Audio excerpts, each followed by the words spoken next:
Good morning, everyone. Happy Wednesday and happy spring. I'm Robin Steinhorn, our Senior Vice President of our Hospital-Based Specialties, and it's a special delight for me today to introduce Mark Del Monte as our Grand Round speaker. Now, Mark is currently the Interim CEO and Executive Vice President of the American Academy of Pediatrics, an organization that is important to each and every person in this room. I would also be remiss if I didn't say that of our two candidates for the president-elect of the Academy, one is Pam Shaw from Kansas City, Kansas, and the other one you may know pretty well is Lee Beers of Children's National in Washington, D.C. So we have a lot of skin in the Academy affairs. Now, Mark holds a law degree from the University of California, Berkeley, and a bachelor's degree in economics from Gonzaga University in Spokane, Washington. Prior to joining the AAP in 2005, he served as Director of Policy and Government Affairs for the AIDS Alliance for Children, Youth, and Families, which is a national organization for children and families with HIV/AIDS, another topic that is really near and dear to our hearts here. And before moving to Washington, Mark worked as a lawyer in his home state of California, providing legal services to HIV-positive low-income children and families.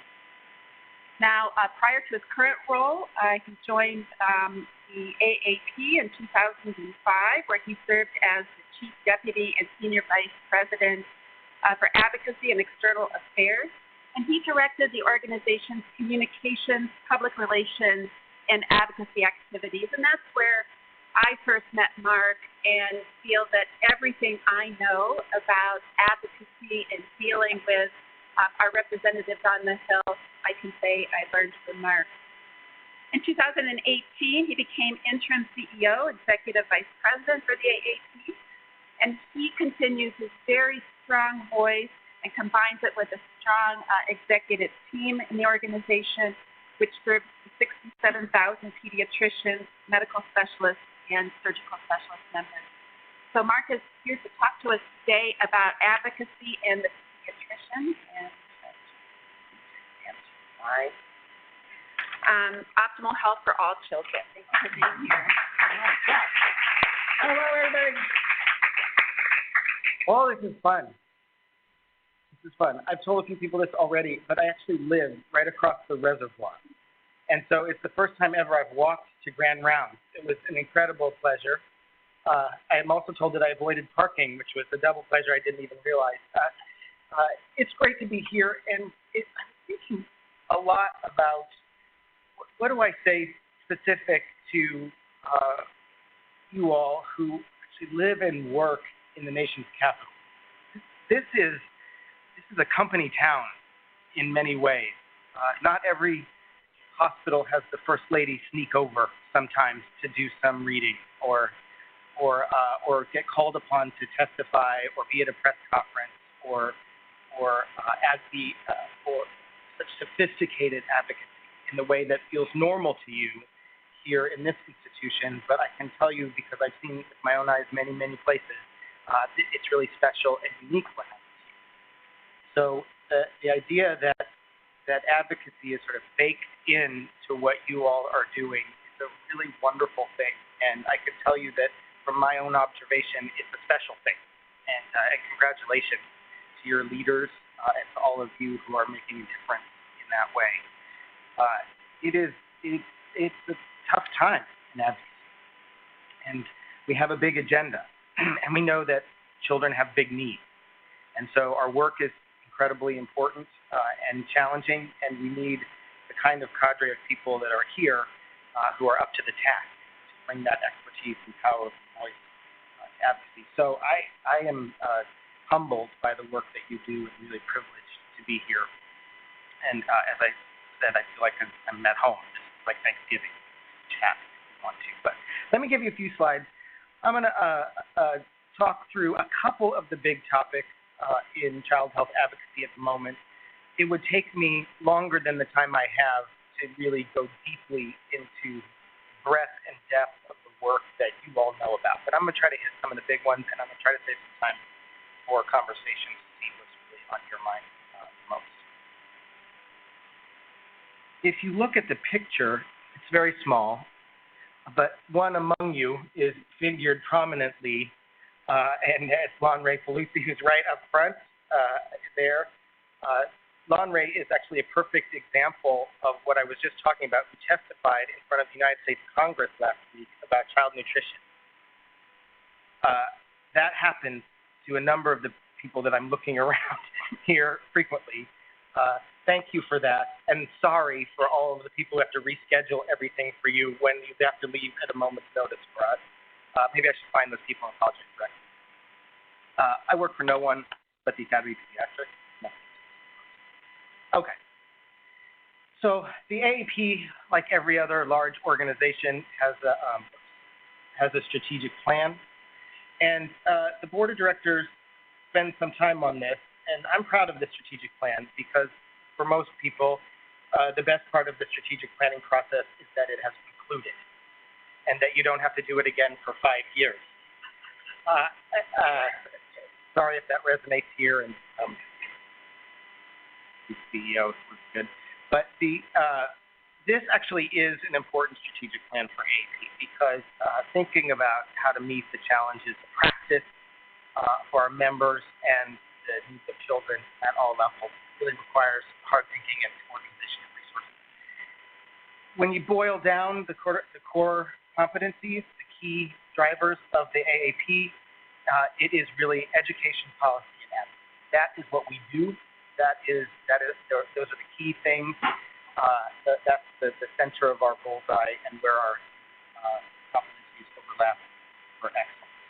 So thinking about education, of course, the NCE will come up in the fall, CME, MOC, all of those key things. Policy development and advocacy is crucial. The power of the academy to say what children need is really important. We just made a whole bunch of news last week by calling for the recall of a dangerous but nearly ubiquitous product, which 33 dozen children, newborns, and infants died. And so when AAP says this should be recalled, it's very hard, even for a massive corporation, to resist that. And so that authenticity and credibility of that voice is very important. So policy is key. And then advocacy is what I'll spend some time talking about. And that's advocacy at every level. So this happens to be Washington, D.C., so federal advocacy is really front and center. But what the D.C. chapter is doing here in the district, Maryland, Virginia, that is just as important. What's going on at state capitals, school boards, and every other level of government. So focusing in on advocacy then, in 2016, the AAP saw that there was an election coming and decided to put out an agenda for children. We call it the Blueprint for Children. And this really, it's a book, aap.org/blueprint if you want to read it. And it's a how-to guide for the federal government about what child health policy needs to be. It's really clear and very, very specific. We put this out before the election on purpose, because from our perspective, it doesn't matter who the president is. Children need what they need. Child health policy is what it should be. We articulate that, and then we call upon the administration and Congress, to do whatever that is. It doesn't really matter. Then the election happened, and we got ready to enter one of the most consequential and dispiriting periods of child health advocacy that I have seen in 20 years in Washington, D.C. We faced down threat after threat after threat after threat after threat, over and over and over and over and over. And it was painful. The metaphor that I was using during that time to sort of kind of help us get ourselves focused was whitewater rafting. Right? So for people who have been whitewater rafting, there's the number one rule of whitewater rafting, and that is to stay in the boat. Right? Get your helmet, get your life jacket, find a buddy, and get in the boat and stay in the boat. When the rapids are coming, hold on and stay in. When it's calmer, row. Try to get some direction. when you have a moment to do so, but mostly stick together and stay in the boat. And that was the only thing that I could think of to tell 60,000 pediatricians who are asking me, what is going to happen and what do I do? How are we going to do? So we stayed in the boat, we followed the blueprint, and we kept pushing. Now, for those of you who watch television or have Twitter feeds or Facebook or whatever, you would think that nothing but drama goes on all the time. Right? In our modern media age, this is almost a depressing, dark kind of road. So 2 years in, after 2016, when we issued the blueprint, we put a blueprint update together. And this document is one of the most optimistic and hopeful things that I have seen in a very, very long time. Despite everything that you saw on the news and crisis management that we were engaged in all the time, we achieved unprecedented things for children between 2016 and 2018. Yes, the shock on your face is warranted. Yes, you don't know about this because it was never on CNN. It was never who won the day, who tweeted about what, all the sort of normal things that have become the way that we think about how government works. And so the record of success should be something that we own, something that we're very proud of because we did this together. This is, don't read this, but it's a long list and small font for one purpose, to impress you with the breadth and depth of the list. These are not small things. CHIP, Family First Prevention Services Act, EDI, Children's Hospital, GME, opioid legislation, new improvements to drug and devices laws, new programs for mental health care access and screening for maternal depression. This might be news to you, unless you worked on them individually. But this is big stuff, and this is important stuff, and we should be proud of it. Now, we issued the update in the fall of 2018 to get ready for NCE, so that we had something to tell people about what was going on. But the work wasn't finished by NCE, and we had more successes even after that. So the Farm Bill passed, protecting SNAP and WIC and those programs, a reauthorization of a prematurity prevention program. The Criminal Justice Reform Bill that you may have heard of at the end of last year actually had huge provisions for juvenile justice reform that AAP championed. We reauthorized the Congenital Heart Futures Act. We reauthorized the Preventing Maternal Death Act. PEPFAR put new maternal and child health provisions into the President's Emergency Plan for Age Relief and other global programs, and a whole bill called the Global Health Innovation Act, which we got past all the hard politics of that and just started to focus on non-communicable diseases. You feel it? Yeah, we did it. Said briefly, we stayed in the boat. It's possible. And I hope that the takeaway lesson from this is the power of what we can do together. When we join up, when we align our voices into a choir and push for what children need.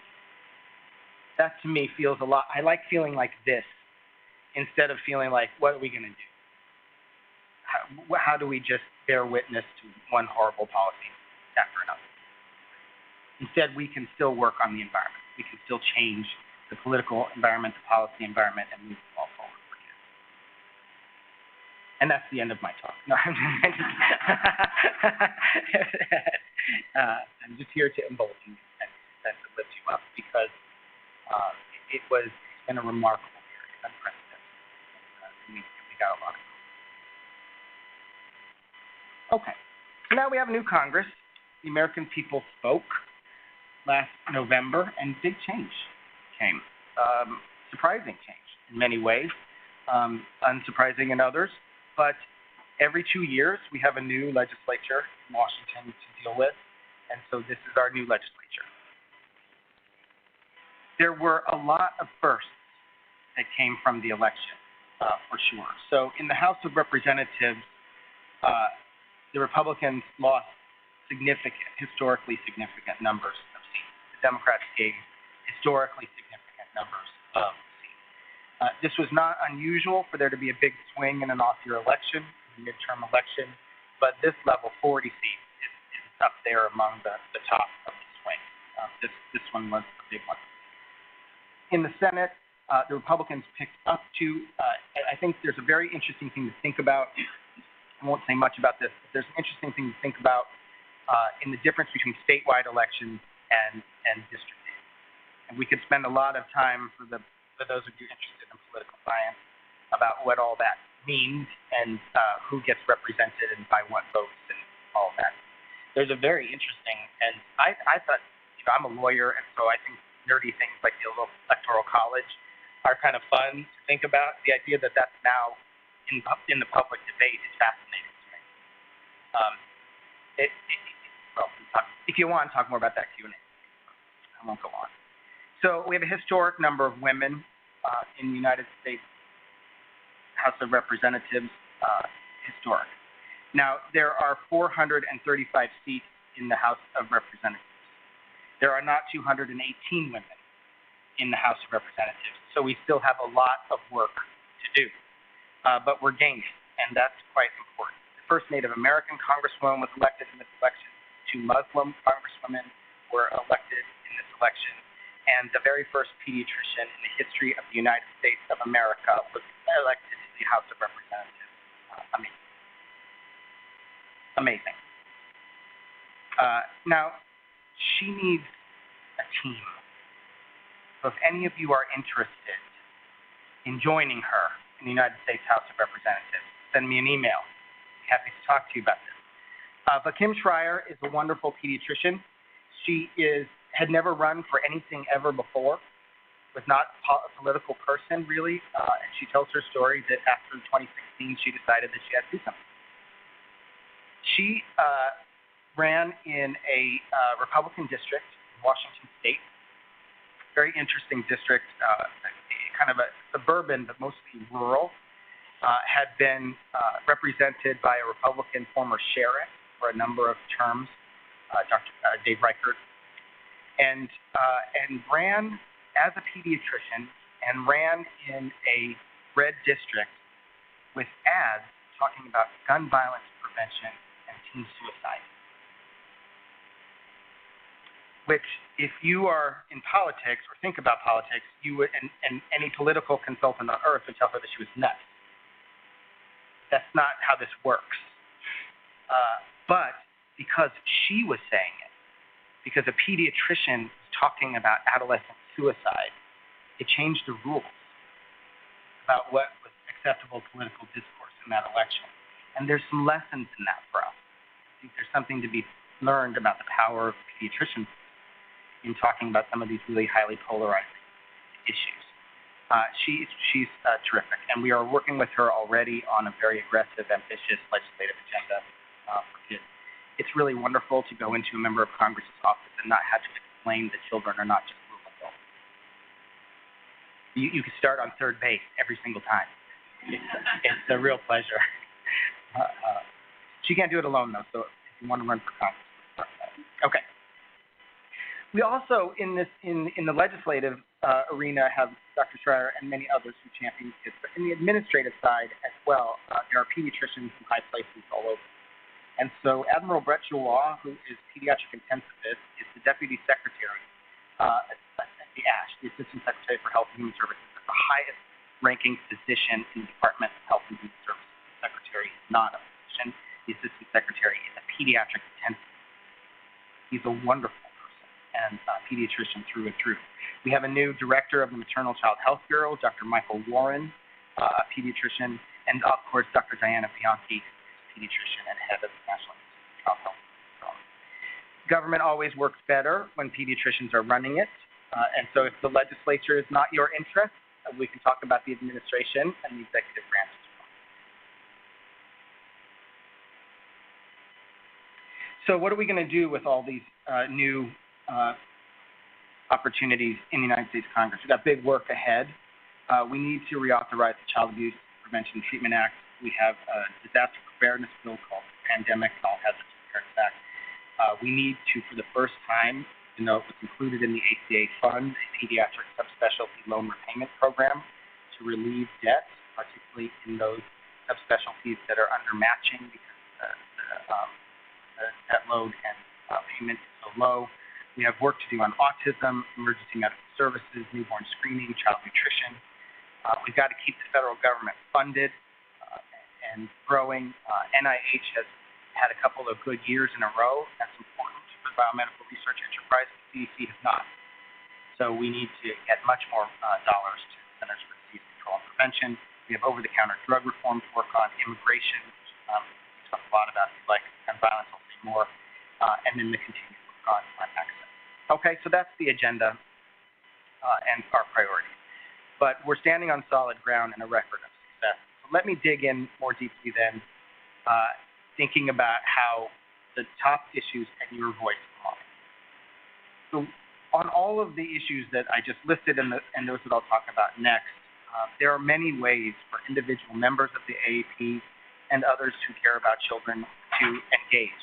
It's very important to do that, whether it's on Twitter, whether it's on Facebook, whether it's on a phone call to the Hill, an email to the Hill, a personal visit to the Hill. We're working with the DC Council. We need all the oars in the water here. So I'm going to talk specifically in just a few minutes about protecting access to care, injury prevention initiatives, immunization, and nicotine addiction. Now, I could have spent lots of time talking about immigration. There are any number of issues that we could go deeply on, but I decided to rather do a lot fast and do more significant. So let's talk about that.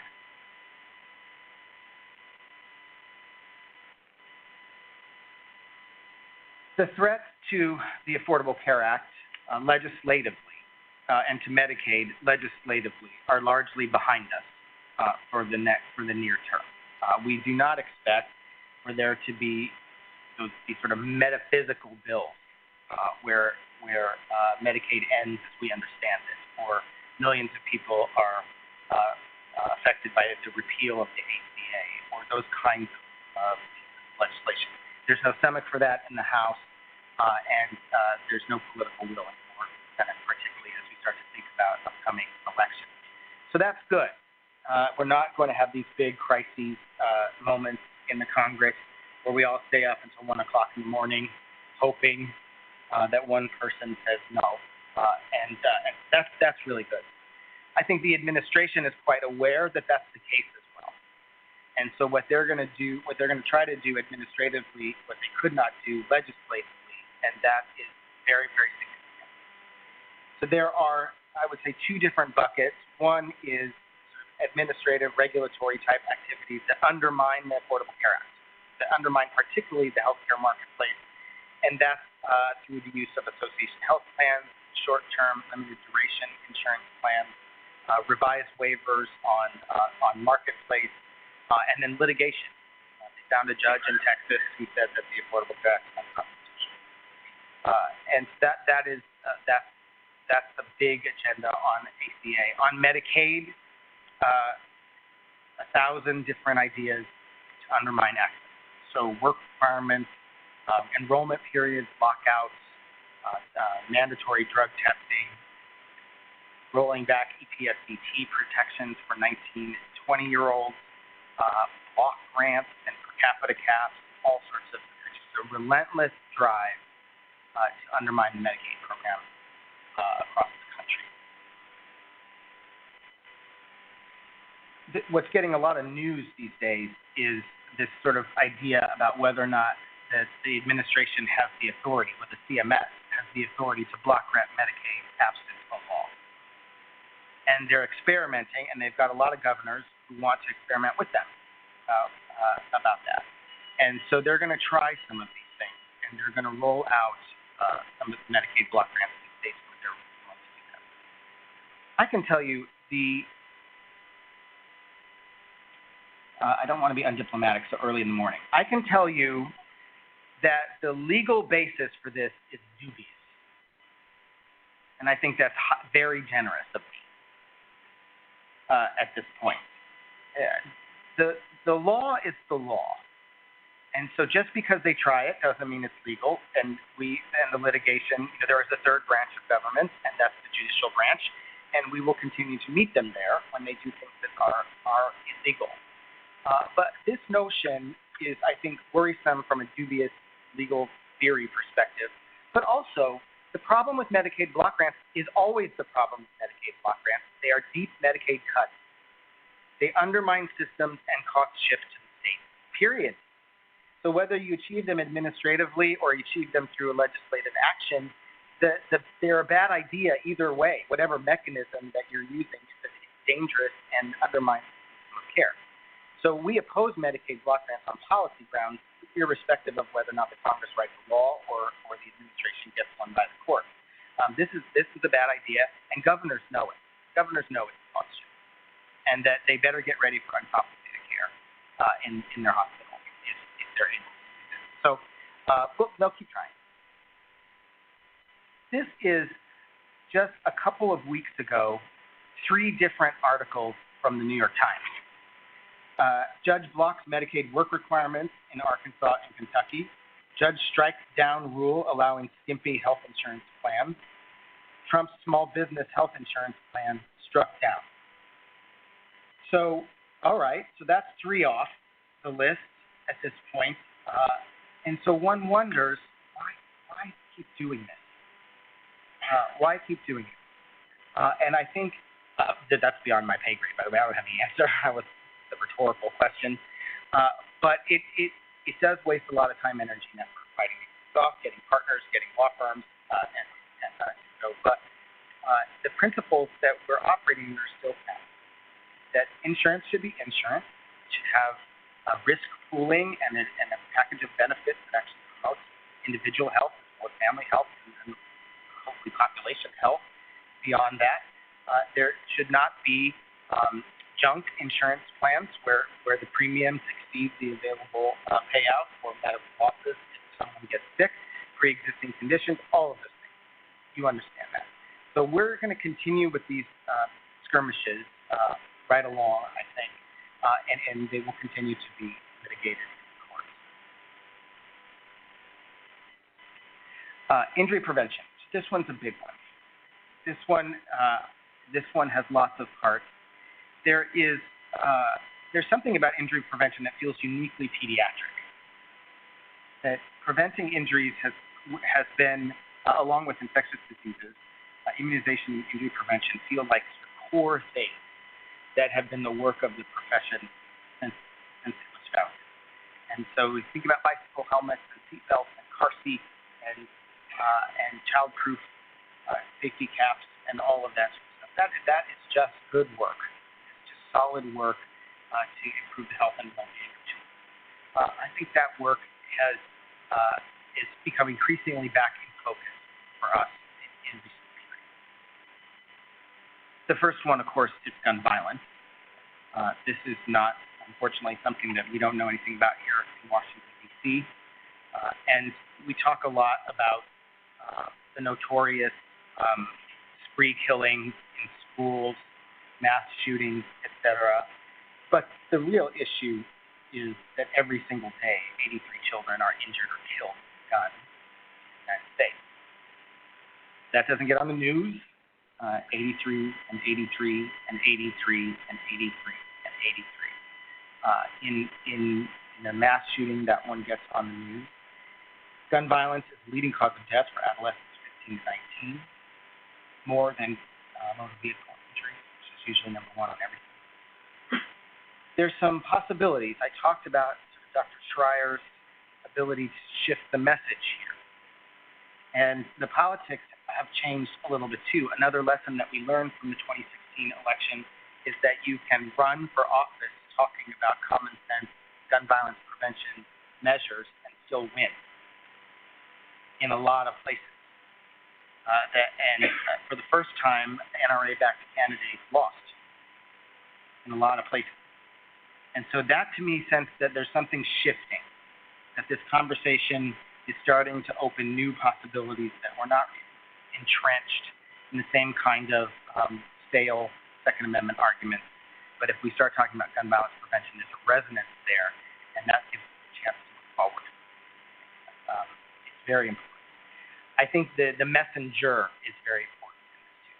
When you all as physicians are talking about reducing morbidity and mortality associated with guns, that's very different than some kind of high-minded argument about what the Second Amendment does and does not apply.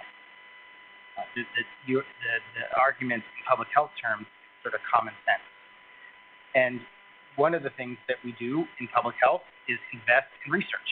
And so AAP has led a coalition of 166 organizations, including the AMA and many others, to sign a letter to Congress asking for a new investment of $50 million into gun violence prevention research at the DC.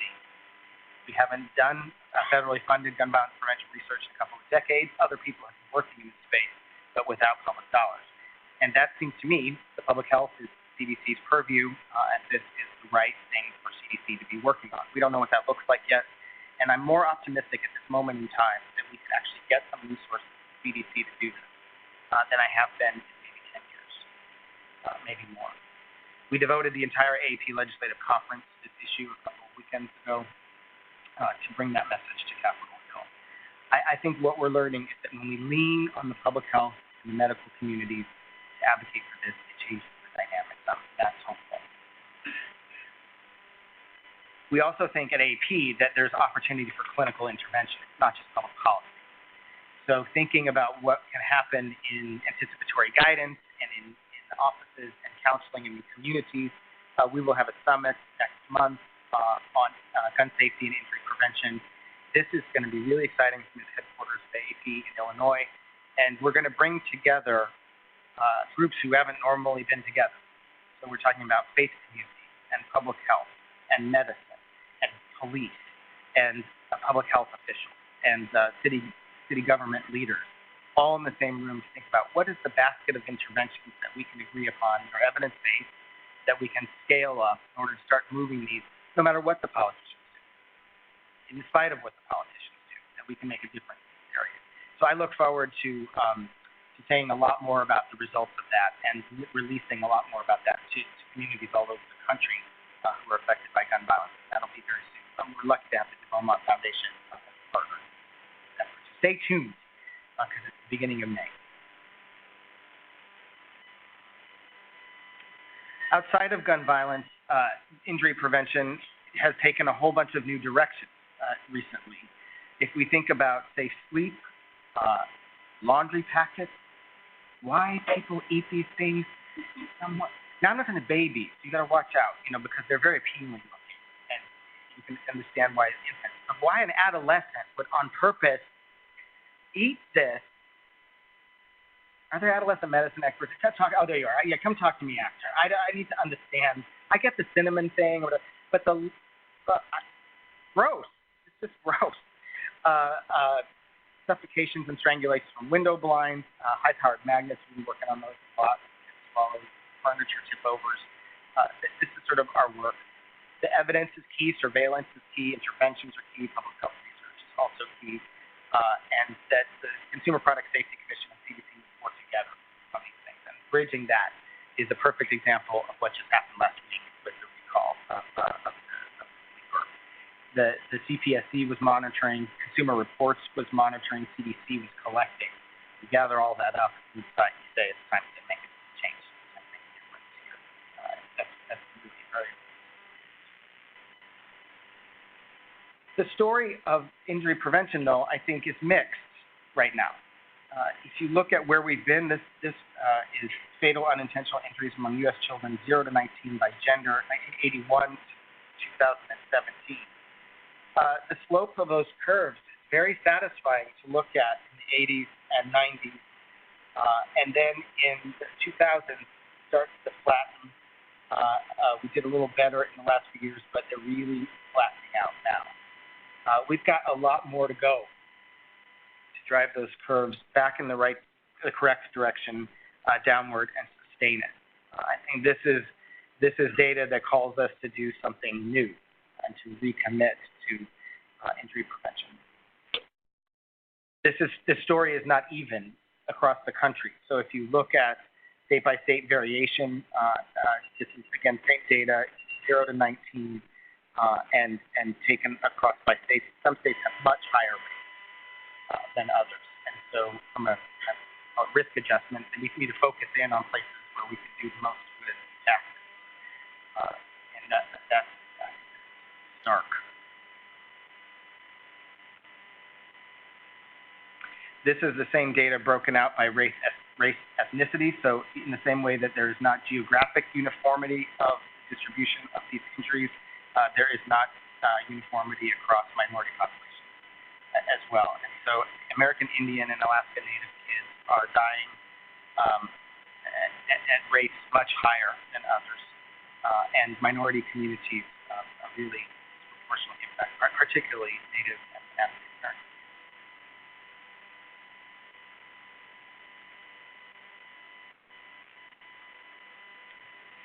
And the injuries, the big three, unintentional injuries, suicide, and homicide. So the suicide and homicide ones feel different, a different potential basket of causes here, but unintentional injuries is still where kids are getting hurt, 34% of them.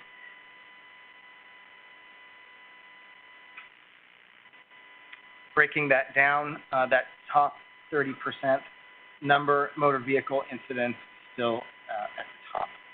3,700, 3,800 children ages 0 to 19 are killed in car crashes every year. But the homicide and suicide numbers are shocking and too high. We can do a lot of structural interventions in motor vehicles, and have actually. Those numbers have improved with safer cars, seat belts, car seats, those kinds of things. What are we doing to array ourselves against multifactorial causes of homicide and suicide? And then you've got poisoning, unintentional suffocation, drowning, and the list. Sorry if the talk got dark suddenly. It wasn't the intention, but it's grand rounds. You have to give data.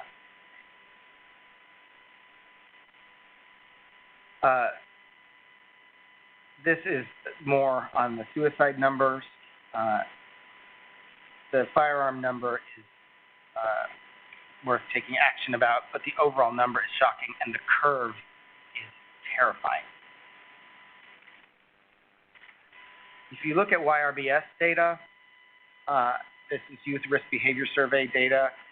The number of kids who are reporting levels of anxiety and hopelessness that are diagnosable, DSM diagnosable, for periods of 2 weeks or longer as a routine part of their school year, like 30%. So this is not unconnected to firearms. This is not unconnected to mental health and resiliency and what's happening in the pressures on adolescents. I think this one motivates. This one motivates. This one creates energy in me. We need to do something differently here. Wouldn't we be appalled if the curve was flat? I would be saying the same thing to you, like, we got to do something to drive these curves down. At least we could not have them go straight up.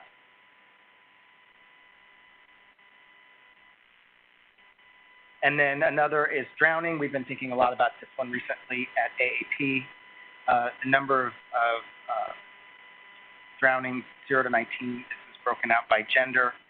In 2017, 913 children, less than 19 less, drowned.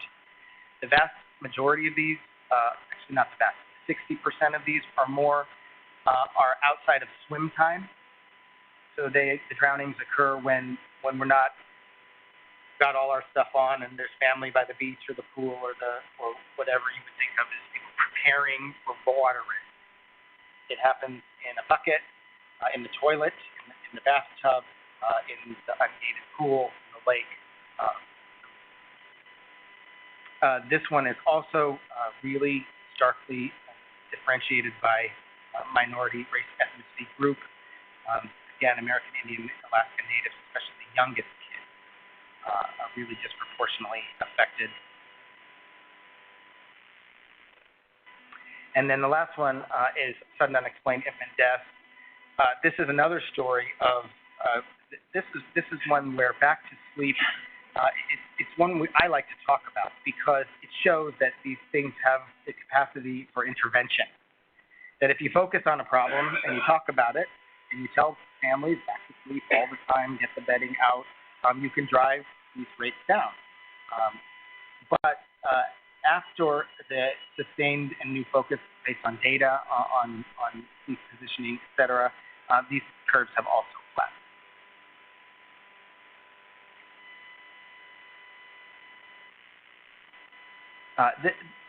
Sudden unexplained infant death is also highly variable by geography. This is interesting as well.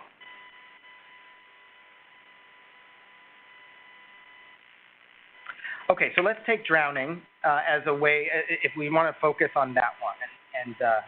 And because drowning is the leading cause of death in children 1 to 4, it has been a sustained focus of our own injury, violence, and poison prevention community within AAP, our council on that. And so we saw a decline in fatalities, again, through the 80s and 90s with sustained focus on this, but progress has stalled, the curves have flattened, and geographic variation. What is causing drowning is very different state by state, by community. Remember back to the very first slide, which is our core competencies in AAP, or policy, advocacy, and education. So we issued a new policy on prevention of drowning, in which we lay out strategies to protect children at every stage of their life.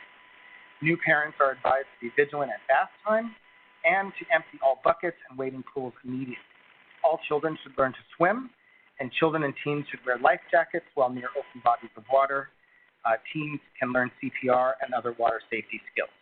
So that takes the data that we know and the interventions that have an evidence base and combine them to a set of practical recommendations that you all can provide in the clinical setting and that we can work with you to provide tools outside the clinical setting to get the message out to families.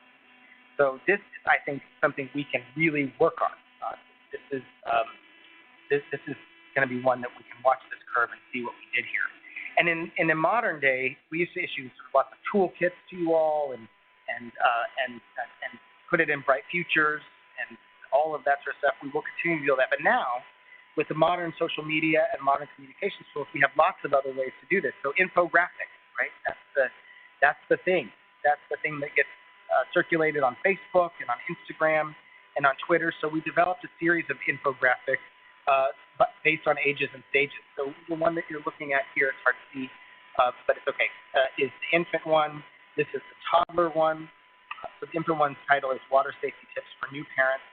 The toddler one is Your Baby Walking? Or do you have a curious toddler? The definition of a toddler.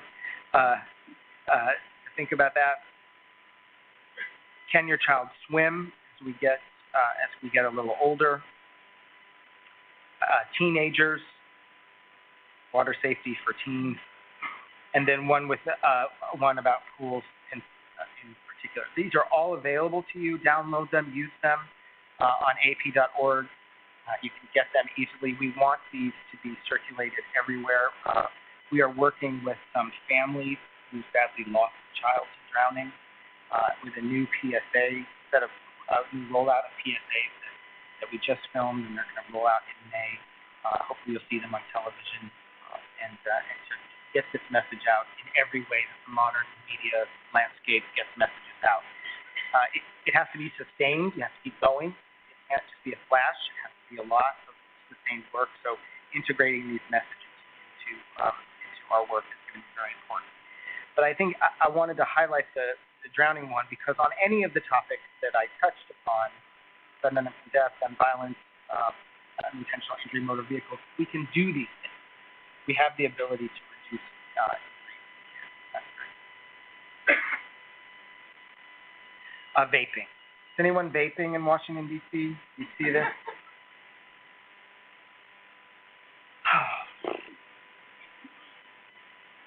One wears me out. We were doing so well on smoking, and then they innovated. It's not a place where innovation is good. I learned a new term recently. For those of you who hang out with adolescents as probably not a new term for you, but the term is NICSIC. So if you're an adolescent and you are using electronic cigarettes a lot and you decide to stop it, there's no way that you're going to suck on a lozenge or get a patch or some gum, because that's for old people. So you're going to go cold turkey and you're going to suffer. And you're going to be NICSIC as you try to get off the Juul. All right?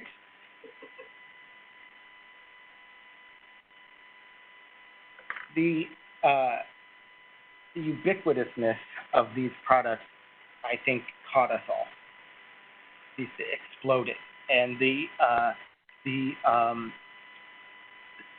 cleverness of the marketing of these things to young people is something that we need to now realize can happen. That the bathrooms in middle schools are now where people go to Juul. You know, in the way my grandmother used to go smoke, I suppose. I don't know.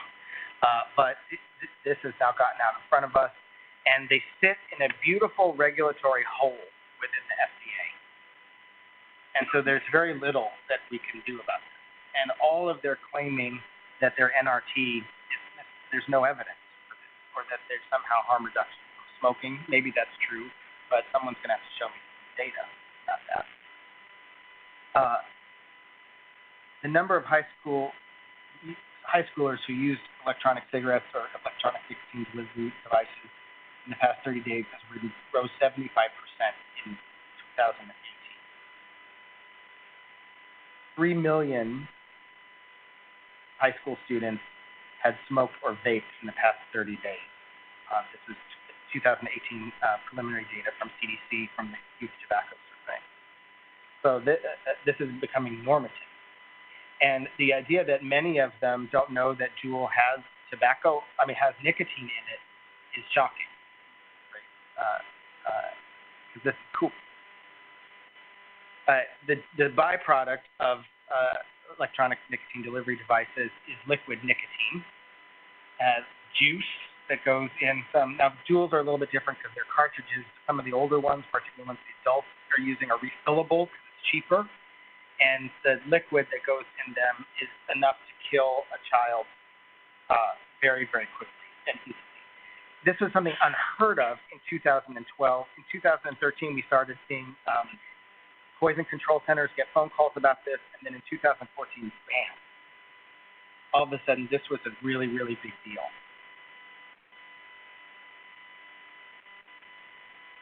So from an advocacy perspective, this is a harm reduction approach, right? So you have to write a law that says you have to have childproof caps on the liquid nicotine, even though we're trying to ban this product at the same time, right? So you're doing a weird two-step.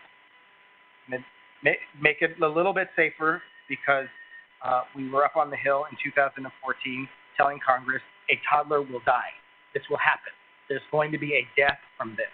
And December of 2014, a toddler died. Drank banana-flavored e-cigarette juice and died, poisoned to death.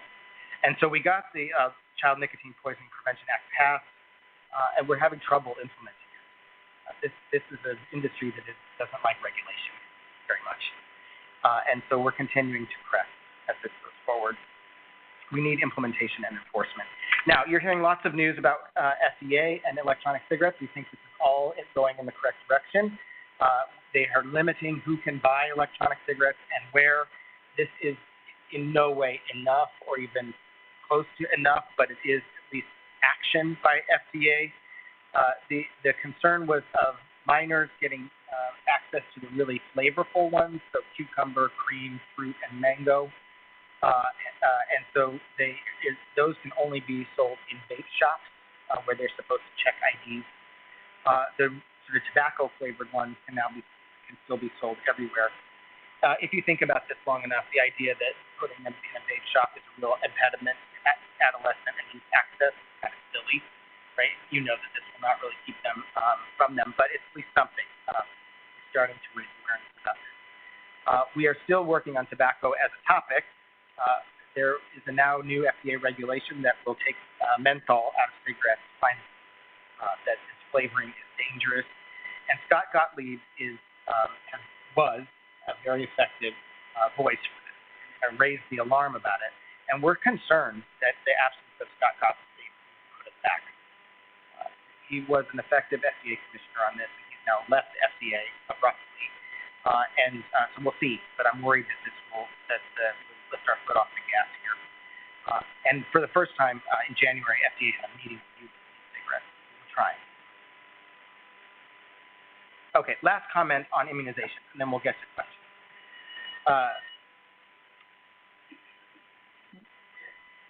We are engaging in an experiment here to see what happens when you drive immunization rates down to below where they are effective. And to no one's surprise, this experiment is demonstrating exactly the results that we would expect.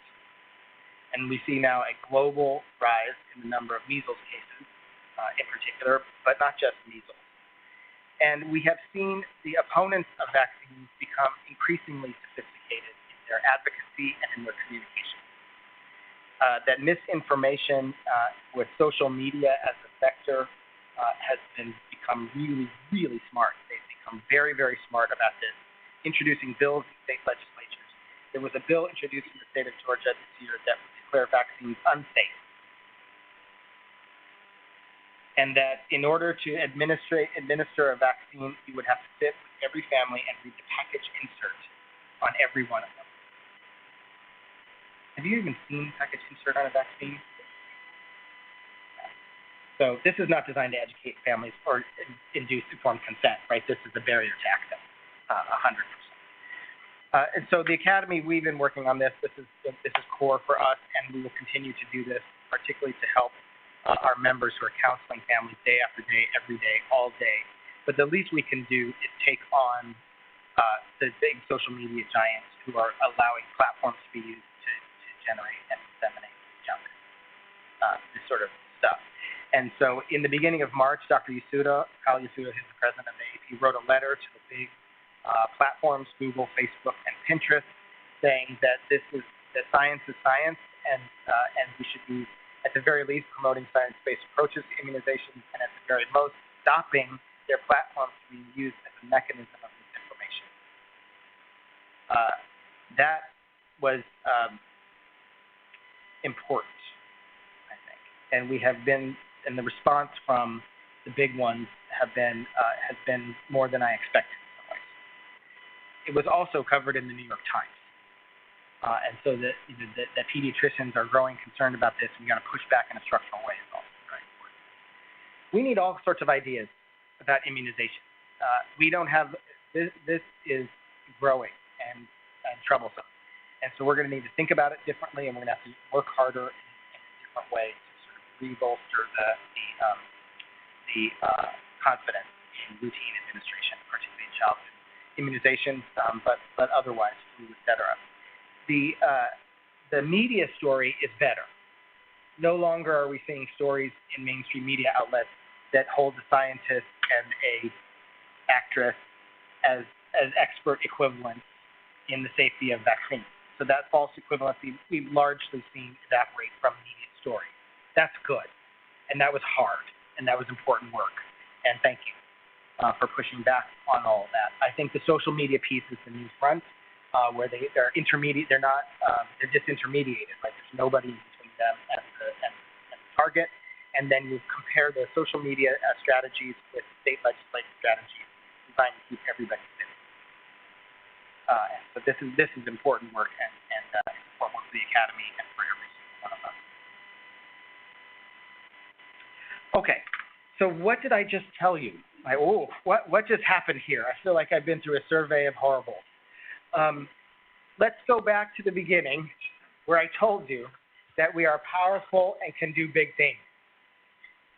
That the power of the pediatrician voice and the collective power and impact of all pediatrician voices together and with the Academy of Pediatrics and everyone else can really do something about it. The challenges are hard. The work ahead is big, but so are we. We have the ability to make a difference. I think The first thing that we need is what I just showed you, some really hard data. That we've got some things ahead of us, but the resolve and the expertise and the powerful intervention are also the other side of the story. That would be Grand Round 22. We can do this.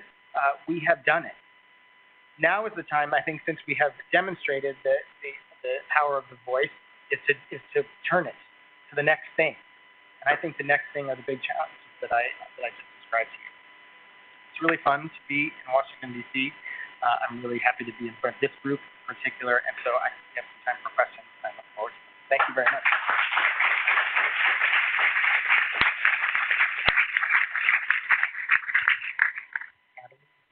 Oh, by the way, this is my niece, Avery. Yeah. That's my nephew, Parker. Yeah. Perfect examples of a male and female human being. Mark, that was really quite something. Congratulations. Two comments and a question. Comment number one is clear, if you want, a great turnout for Grand Rounds. Oh. Invite one of the leading advocates in the country to speak, so thanks for being here.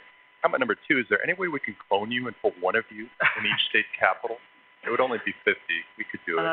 They're there. I think the chapters of the AAP, sort of one of the things that they are really better at than what I could be is the relationships that happen at the state level. You know the decision makers in DC, right? And that, I take care of your kids, you know, that sort of thing.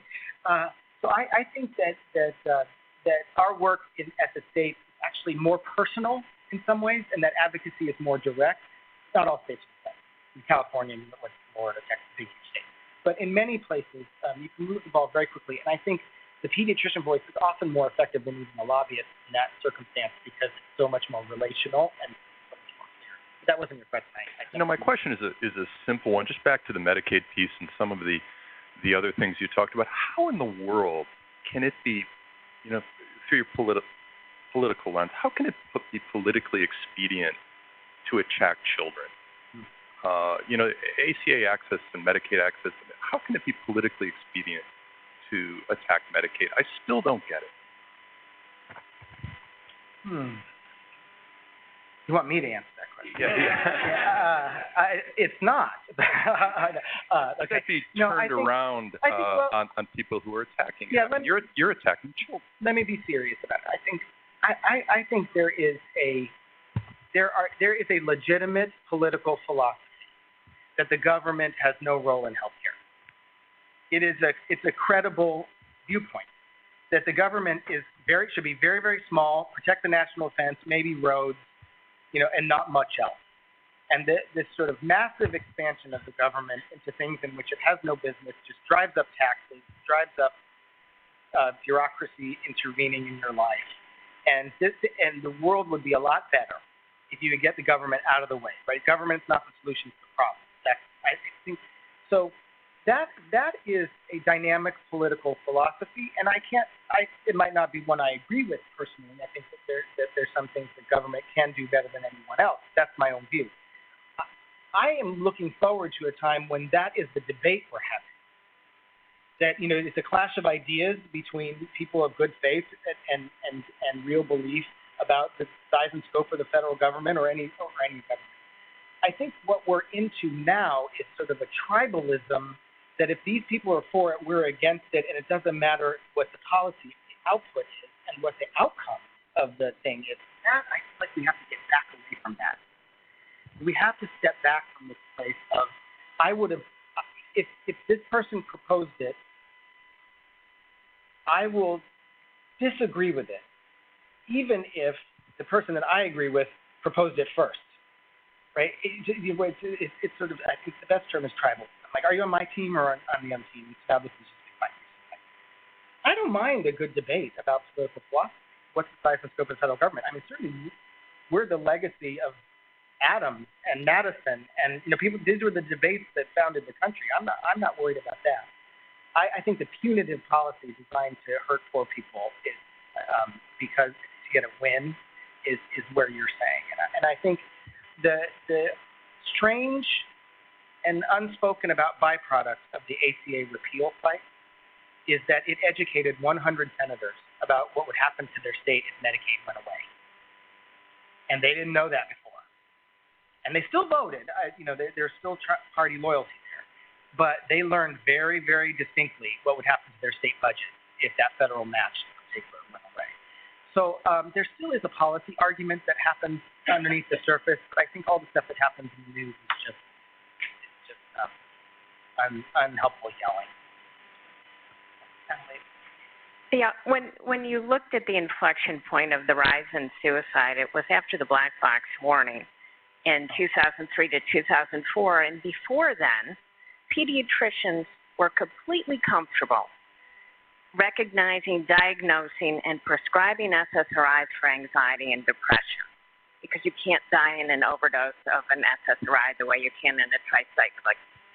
When the black box came out, all prescriptions stopped in pediatric practices, and so we took our excellent allies in pediatrics who were willing to treat mental health care issues in their office until it got too tricky, and then they sent them to us, and we took it completely off the board. So then we still had the same rate of mentally ill children and no access to care in their primary care doctor's office, and we still haven't recovered. It's our version of the measles vaccine, if you will. I take your point. Great talk, Mark. I don't know whether it was a subliminal message or not, but on the boat there was a Canadian flag.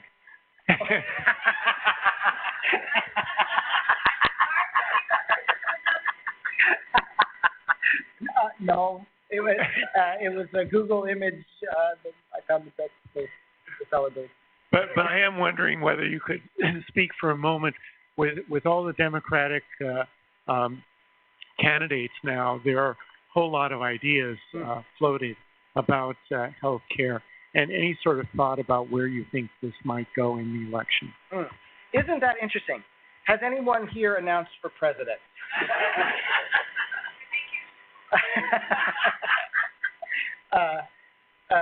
Yeah, isn't that interesting?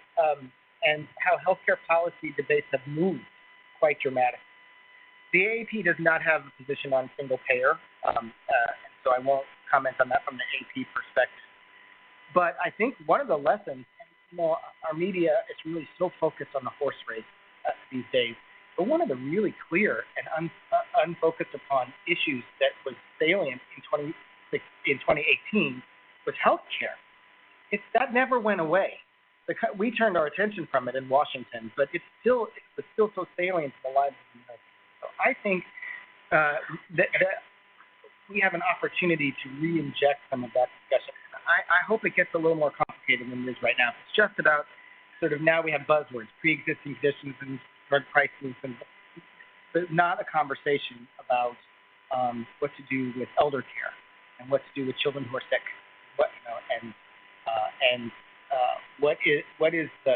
what's the role of healthcare? Is it just for the rich? I am hopeful that the debate will generate more complexity.